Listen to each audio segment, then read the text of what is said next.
Good morning, KL. This is KiAnna reporting to you for In the Know. How do you feel about the Black Lives Matter protests that have been happening this year? Protests have been taking place in a lot of states. Tell us how you feel about this subject.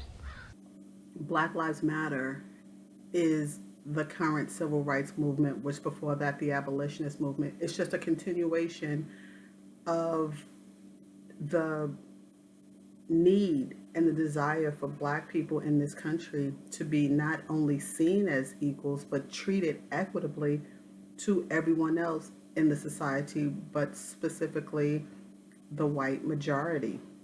Some events I know of that have happened because of the Black Lives Matter movement include protests, in quote, riots, and petitions. If I really had to focus on the George Floyd incident, that was just the final straw in a long line of injustices that Black people, specifically Black Americans, for this interview, what we go through living in this country and having the kind of relationship that we tend to have with police departments.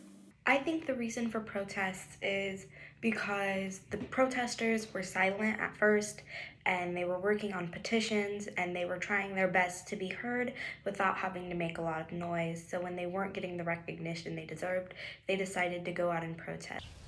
Well, KL, will you be attending one of these protests? It's me, KiAnna, signing off from my backyard. See y'all later. Till next time. Back to the anchors.